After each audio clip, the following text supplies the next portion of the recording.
Avez-vous déjà imaginé être publiquement mis au défi, voir vos compétences et votre réussite remises en question simplement en raison de votre identité? Karim Ndiaye, un entrepreneur noir, en a fait l'expérience en direct à la télévision, et l'impact de ses propos ce jour-là a résonné dans toute la France. Lors d'une interview qui semblait être une nouvelle occasion de célébrer une réussite majeure, il a été confronté à une question subtile mais historiquement lourde. Votre succès est-il le fruit de votre talent ou des politiques de discrimination positive? Ce qui s'est passé ensuite n'était pas une simple réponse à une provocation, mais un tournant décisif qui a révélé avec force le racisme latent qui imprègne encore le monde des affaires françaises. Dans ce récit, vous découvrirez comment un simple moment en direct est devenu un jalon de résilience et de résistance. Préparez-vous à entendre une histoire qui changera votre vision du succès, des privilèges et de l'égalité. Avant de continuer, n'oubliez pas de vous abonner à la chaîne, car beaucoup de nos téléspectateurs ne sont pas abonnés et ne manquez pas ce contenu transformateur. Restez jusqu'à la fin pour comprendre comment Karim a renversé la situation et défié le système dans un moment de tension extrême. C'est parti! Karim Ndiaye n'aurait jamais imaginé que le jour de son grand accomplissement se transformerait en une épreuve d'endurance et de résilience. À 42 ans, il fondait N-Tech Solutions, une entreprise technologique de plus en plus reconnue sur la scène économique française. Son contrat avec BNP Paribas, l'une des plus grandes banques du pays, était une réussite rare pour un entrepreneur. Mais pour un homme noir du secteur technologique, cela semblait encore plus extraordinaire. Il avait toujours su que le chemin pour y parvenir serait semé d'embûches.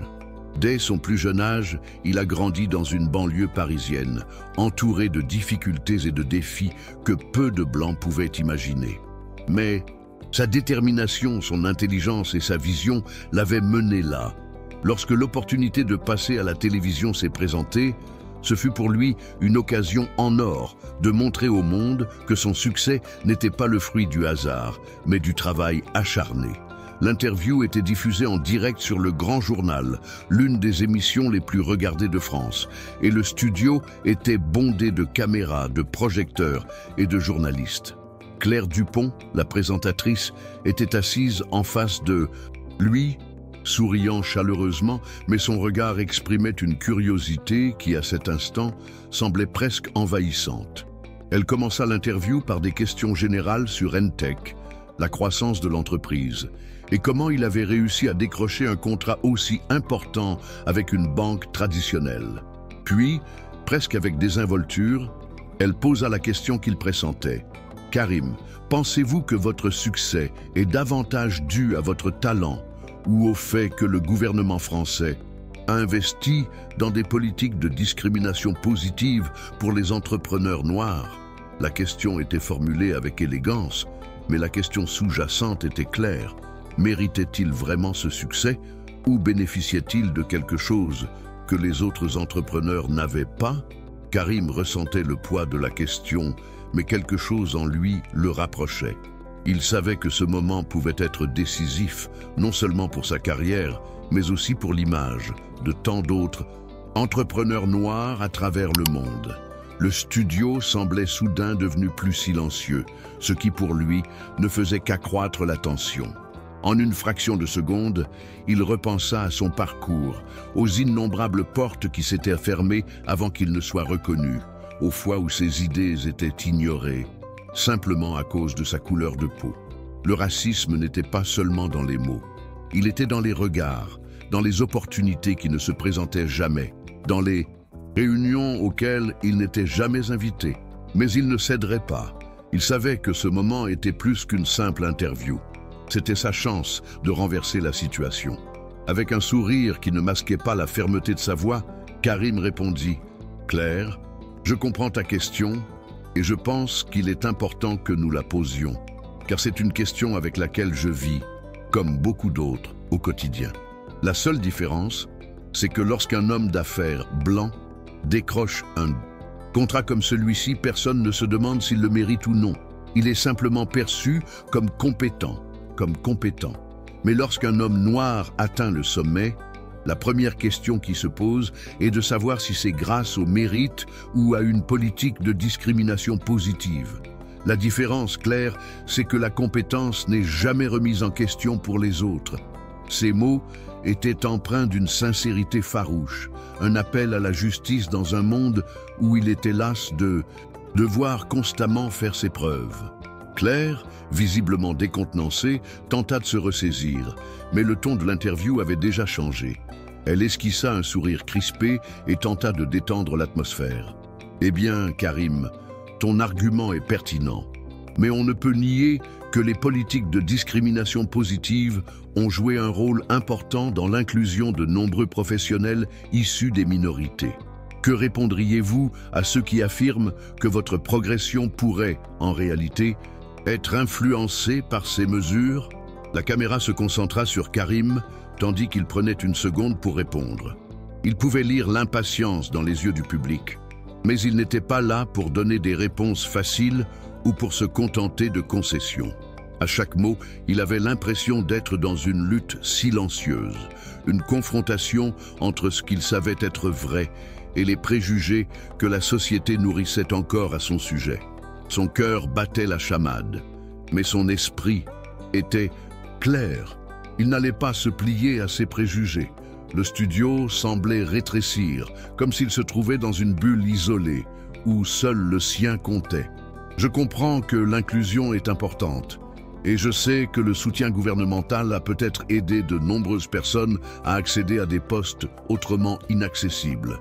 Mais Claire, ce dont personne ne parle, c'est du combat quotidien. L'épuisement de devoir prouver ses capacités, l'épuisement mental de devoir être meilleur, plus compétent et mieux préparé que quiconque, simplement pour être considéré comme un égal. Les mots de Karim sortirent avec une intensité à laquelle il ne s'attendait pas, mais ils comblaient le vide qui existait là, dans cette pièce remplie de caméras, comme s'il se libérait enfin de ce qui l'avait pesé si longtemps. Il regarda Claire droit dans les yeux, la mettant au défi de comprendre le poids de ses mots. Le silence qui suivit fut presque assourdissant. Claire, incertaine de la réaction à adopter, baissa les yeux sur le texte qu'elle tenait entre ses mains et marqua une pause, semblant tenter de reprendre le contrôle de l'interview. Les caméras bougèrent légèrement. Les journalistes en arrière-plan murmurèrent entre eux, et même le public semblait s'incliner devant la sincérité de Karim. La tension était palpable dans le studio. L'intervieweur tenta de reprendre ses esprits avec un sourire nerveux. « Je comprends votre point de vue, Karim, mais on peut dire que des politiques comme la discrimination positive, bien que toujours très controversée, sont un moyen de corriger les inégalités historiques. Alors peut-être que ce n'est pas si mal, non ? » La question ressemblait plus à une tentative de défendre le système qu'à une vraie question. Mais Karim était déjà préparé. Il n'était pas là pour être un simple pion dans le jeu des récits faciles. Il avait quelque chose à prouver, et sa voix était plus ferme que jamais. Karim prit une grande inspiration, le regard fixé sur Claire. Mais son esprit était ailleurs, déjà plongé dans tout ce qu'il avait vécu. Non, Claire, ce n'est pas si simple. La discrimination positive existe pour corriger les déséquilibres historiques, je le comprends. Mais personne ne mentionne qu'en tant que personne noire, on se heurte chaque jour à des obstacles invisibles. Les politiques de discrimination positive peuvent ouvrir des portes, mais il faut quand même se battre pour être respecté, pour être considéré comme digne d'être dans cette pièce, à cette table.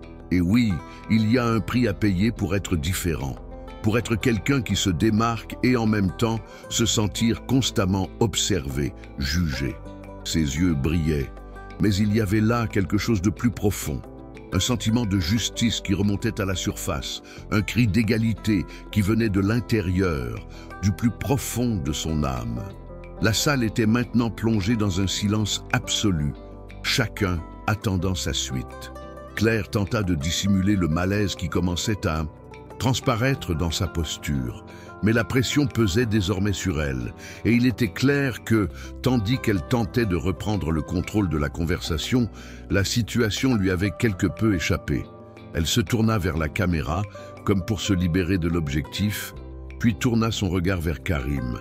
Et l'avenir, Karim, comment vois-tu l'avenir des entrepreneurs noirs en France? Penses-tu que cette situation va s'améliorer ou sommes-nous encore loin d'un véritable changement? Elle lui demandait maintenant son point de vue, peut-être pour tenter de racheter l'interview et d'apporter une touche d'optimisme à la conversation. Cependant, Karim savait qu'il n'était pas là pour se faire le porte-parole de promesses creuses, mais pour affronter la réalité avec courage. Karim regarda la caméra, les yeux de Claire, puis le public. Il réfléchit un instant avant de répondre, songeant à tout ce qu'il avait traversé. « Je suis un exemple que les choses peuvent s'améliorer. Bien sûr. Mais la vérité est que malgré les progrès, il reste un combat silencieux que peu de gens voient. Il ne s'agit pas seulement de mettre en place davantage de politiques d'inclusion, il s'agit de changer les mentalités, de faire en sorte que les gens comprennent véritablement la valeur de la diversité et comment elle renforce l'environnement des affaires. Je suis ici aujourd'hui, mais mon parcours a été jalonné de portes fermées à cause de ma couleur de peau, même si mon talent était évident. L'avenir, Claire, dépend de nous tous, de notre façon de voir les choses et, plus important encore, de notre façon d'agir. Ces mots, désormais plus réfléchis, n'étaient pas une simple diatribe, mais une profonde réflexion sur le chemin ardu qui restait à parcourir pour lui et pour tant d'autres. Il savait que ce moment ne le concernait pas seulement, mais tous les entrepreneurs noirs contraints de porter le poids du doute. Le studio était désormais plongé dans un silence pesant. Claire n'avait plus de réponse rapide et la pression ne faisait qu'augmenter. Karim, quant à lui, ressentait un mélange de soulagement et d'épuisement. L'interview avait déjà pris des tournures inattendues, mais il savait que le message était passé. Elle pouvait essayer de le faire taire, mais il avait déjà gagné sa place ici, non seulement en tant qu'homme d'affaires, mais aussi en tant que porteur d'une vérité crue et nécessaire. Les lumières du studio brillaient intensément, mais il avait le sentiment que ce moment, cette confrontation, était plus intense que tout ce qu'il avait jamais vécu. Il ne se sentait plus petit, il ne se sentait plus comme une exception, mais comme une voix au sein d'un mouvement plus vaste, d'une révolution silencieuse. Claire, essayant de reprendre son souffle après l'interview, se pencha en avant et dit d'une voix plus douce « Karim, bien sûr, votre histoire est poignante et votre vision de l'avenir est également importante. Mais avant de conclure, j'aimerais que vous nous en disiez un peu plus sur la manière dont N-Tech Solutions a relevé ces défis. Que fait votre entreprise pour favoriser un environnement plus inclusif? Comment faites-vous pour que d'autres n'aient pas à subir ce que vous avez vécu ?» Karim la regarda un instant, puis détourna le regard, réfléchissant à la trajectoire de l'entreprise. N-Tech Solutions, malgré son succès, restait une entreprise fondée sur le principe de briser les barrières et de se démarquer dans un secteur majoritairement blanc. Il savait que même au sommet, la voie était loin d'être toute tracée, mais il y avait en lui quelque chose de plus fort, de plus déterminé que jamais. Il savait que son entreprise n'était pas seulement le reflet de son combat personnel, mais aussi une chance pour ceux qui lui succéderaient. Karim sourit alors, d'un sourire plus détendu, comme s'il comprenait enfin l'ampleur de son parcours. Chez N-Tech, nous avons toujours cherché à créer un environnement où chacun n'est pas jugé sur la couleur de sa peau, son sexe ou son origine. Nous croyons au talent, à l'innovation et au travail acharné. Mais ne vous y trompez pas, le chemin qui y mène est semé d'embûches. Nous avons créé des programmes internes pour offrir des opportunités à des personnes d'horizons différents et surtout, nous œuvrons pour que, demain, nos employés puissent accéder à des postes de direction sans ressentir le poids du doute que je porte. Il regarda la caméra, comme s'il s'adressait directement à chaque jeune noir qui le regardait à cet instant. Notre rôle n'est pas seulement de bâtir un empire technologique, mais de construire un avenir où chacun, quelle que soit sa couleur ou son origine, puisse se projeter au sommet. Claire, visiblement touchée par les paroles de Karim, fit un geste subtil, indiquant peut-être la fin de l'entretien. Elle le regarda avec un respect qu'elle n'avait jamais éprouvé auparavant. Peut-être parce qu'elle comprenait pour la première fois la profondeur de ce qu'il essayait de communiquer. Karim, tu as été extrêmement honnête avec nous, et je suis sûr que beaucoup réfléchissent à tout ce que tu as partagé ici. Ta vision est précieuse, et ton parcours, une véritable inspiration. Je te suis très reconnaissante de ta participation et de la clarté avec laquelle tu as abordé un sujet aussi délicat. Karim hocha simplement la tête. Il n'était pas là pour rechercher la reconnaissance. Il était là pour faire entendre son histoire, afin que les générations futures puissent avoir un chemin moins ardu et plus juste. Il savait que son combat était loin d'être terminé, mais à cet instant, il se sentait plus fort que jamais. L'enregistrement prit fin, mais le studio semblait encore résonner des paroles de Karim. Tandis que les producteurs commençaient à démonter le matériel, il resta assis, perdu dans ses pensées. Le moment de tension était passé, mais le sentiment d'être enfin entendu était toujours là, au profond de lui. Il savait que l'interview avait été une étape importante, mais que de nombreux défis l'attendaient encore. Ce jour-là, il ne s'était pas contenté de raconter son parcours. Il en avait fait un tournant pour ceux qui traversaient les mêmes difficultés, mais qui n'avaient peut-être pas la même tribune pour s'exprimer. Sa voix, plus forte que jamais, avait résonné au-delà des murs du studio. En quittant le studio, les journalistes commencèrent à se rassembler, et la salle autour de Karim s'emplit de murmures et de chuchotements. Certains voulaient des interviews rapides, d'autres se contentaient de compliments rapides. Mais rien de tout cela ne l'intéressait sur le moment. Il passa devant eux avec un sourire calme, presque paisible, comme si le poids de son combat intérieur s'était enfin allégé.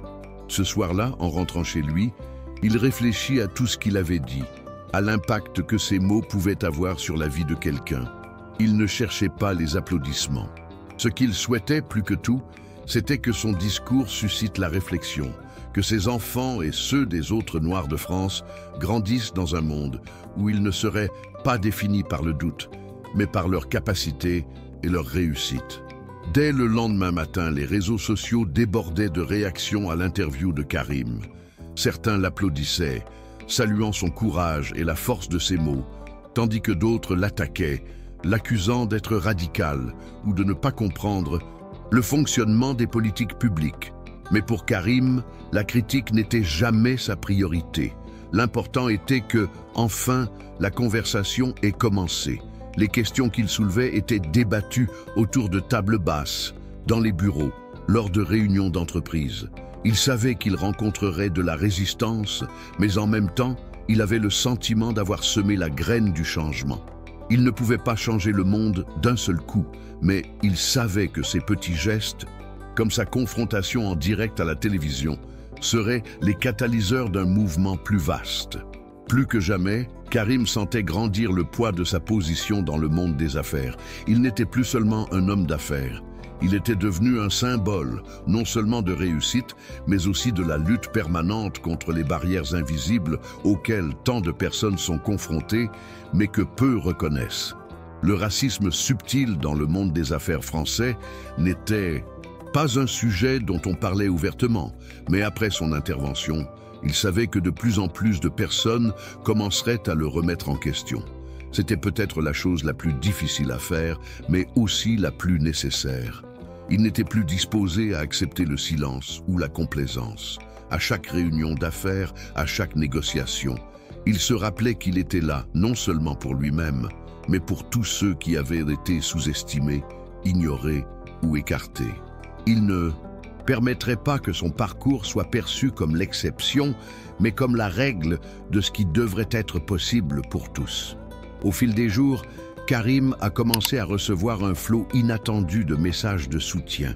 De nombreux entrepreneurs noirs l'ont contacté, le remerciant d'avoir enfin parlé haut et fort d'un problème qui couvait depuis toujours, mais jamais abordé. D'autres, comme lui, avaient été confrontés à des questions et des hypothèses similaires, mais n'avaient jamais eu le courage d'y répondre. Certains ont déclaré qu'après cet entretien, ils étaient plus motivés à se battre pour leur propre entreprise, non seulement pour leur réussite financière, mais aussi pour la dignité qu'ils méritaient. Les messages ont commencé à s'accumuler, et à chaque nouvelle notification, Karim avait le sentiment que sa mission ne faisait que commencer. Il ne pouvait plus se cacher dans l'ombre, ni laisser les autres suivre le même chemin solitaire, fait d'essais et d'erreurs. Bien sûr, la oppression ne s'est pas dissipée. Si de nombreux admirateurs l'ont applaudi, des critiques plus virulentes ont attaqué non seulement sa trajectoire, mais aussi son identité même. Certains l'ont accusé de victimisation. D'autres ont affirmé qu'il cherchait à déformer la réalité, où le racisme était une invention. Mais Karim, comme toujours, a tenu bon. Il ne s'agissait pas de plaire à tout le monde, mais d'être fidèle à lui-même et à ses convictions. Il savait que le chemin serait long et beaucoup chercheraient encore à le discréditer. Mais il savait aussi que, tant que ses paroles toucheraient le cœur de certains, il y avait une réelle chance de changement. Il n'était pas seul, et plus encore, il avait semé une idée qui, avec le temps, se propagerait à d'autres esprits, à d'autres voix. Le simple fait de s'exprimer avait déjà fait toute la différence. Cependant, le véritable tournant pour Karim ne s'est pas produit avec les messages de soutien ou les attaques médiatiques. Le véritable changement a commencé en lui-même, lorsqu'il a compris que ce moment de confrontation avait en réalité été une renaissance. Il avait abandonné l'idée que sa réussite devait être expliquée ou justifiée par les autres. Il savait qu'il devrait toujours faire face aux défis et aux critiques, mais il était désormais arrivé à un point où il ne s'agissait plus de gagner l'approbation des autres. Il s'agissait de suivre sa propre voie, avec courage et conviction, sachant qu'il n'était pas là, uniquement pour briller seul, mais pour ouvrir des portes et inspirer ceux qui viendraient après lui. Il n'était pas seulement un homme d'affaires prospère, il était devenu une voix, une référence en matière de dépassement et de résistance. À chaque nouveau projet conclu par N-Tech Solutions, Karim avait le sentiment de bâtir bien plus qu'une simple entreprise technologique. Il créait un héritage, une opportunité pour ceux qui, comme lui, étaient jusque-là invisibles ou sous-estimés en raison de leurs différences. Les contrats ont commencé à arriver, tout comme les partenariats avec d'autres initiatives visant à stimuler l'entrepreneuriat noir en France. À chaque rencontre avec de jeunes entrepreneurs, il partageait son expérience. Mais surtout, il leur montrait l'importance de continuer à croire en soi, même lorsque la société doutait d'eux. Il savait que son combat était sans fin, mais avec le recul et l'impact de ses paroles et de ses actes, il avait le sentiment d'avoir enfin accompli sa mission. Montrer au monde qu'avec de la persévérance, chacun peut réussir, quels que soient les obstacles. Quelques mois après l'entretien, Karim a été invité à participer à un événement sur la diversité dans le secteur technologique à Paris, organisé par un réseau d'entrepreneurs et d'investisseurs. Cet événement a marqué une étape importante pour lui, non pas parce qu'il allait à nouveau être au centre de l'attention, mais parce qu'il y a vu, pour la première fois, d'autres entrepreneurs noirs partager leurs histoires et se soutenir mutuellement. L'environnement était différent de celui qu'il avait connu au début de son parcours. Un environnement où la collaboration et l'échange d'expériences semblaient être devenus la norme. Il a observé ces visages, certains encore jeunes, d'autres déjà plus expérimentés, et a eu le sentiment d'appartenir à quelque chose de plus grand, quelque chose qui n'existait pas à ses débuts. Le sentiment de construire un réseau de soutien et de résilience lui a fait réaliser que, aussi difficile que soit le chemin, il avait déjà fait un pas important vers un changement de la réalité de beaucoup. L'événement s'est terminé par une table ronde sur l'avenir de l'entrepreneuriat dans le pays et, à la surprise générale, Karim a été invité à partager sa vision. Il s'est levé, a regardé le public et, avec un sourire sincère, a parlé de l'importance de continuer à briser les stéréotypes et les barrières, mais aussi de la nécessité de célébrer les victoires, petites ou grandes, de chaque étape franchie. Le succès est bien plus que ce qui apparaît dans les gros titres ou les contrats à plusieurs millions de dollars. Il réside dans la force de chacun d'entre nous qui, chaque jour, affronte les obstacles et dit « je peux le faire ». Pour moi, la plus grande récompense est de voir de plus en plus de Noirs, jeunes et moins jeunes, se lever et montrer au monde que nous sommes capables, que nous avons notre place ici et que notre histoire fait partie de la réussite de tous. À la fin de son discours, les applaudissements furent unanimes. Il n'avait plus besoin de convaincre qui que ce soit de sa dignité. Il était là où il aurait toujours dû être, en première ligne d'un changement qu'il avait contribué à impulser. Quelques mois plus tard, Entech Solutions était devenu un modèle pour d'autres entreprises technologiques. Son succès, déjà remarquable, était désormais perçu sous un jour nouveau. Karim n'était plus seulement le fondateur d'une entreprise prospère, mais un leader en matière d'innovation et de diversité. Il s'était impliqué dans plusieurs projets d'inclusion, consacrant son temps et ses ressources à soutenir de nouveaux entrepreneurs issus de minorités, à créer des programmes de mentorat et à encourager les entreprises à adopter des politiques plus inclusives. Pour lui, la véritable récompense résidait dans l'impact que son histoire avait eu sur lui, dans la façon dont il pouvait incarner le changement qu'il souhaitait voir chez les autres. Il savait qu'il restait encore beaucoup à faire, mais il était désormais plus fort, plus connecté et plus déterminé à faire bouger les choses. Pourtant, dans les moments de calme, Karim se souvenait encore de cette interview en direct, de ce jour où il avait été publiquement interpellé. C'était comme si ce moment avait été un tournant pour lui. Non seulement par la réponse qu'il avait donnée, mais aussi par ce qu'il avait appris sur lui-même. Il réalisait qu'il n'avait plus besoin de se cacher ni de se justifier.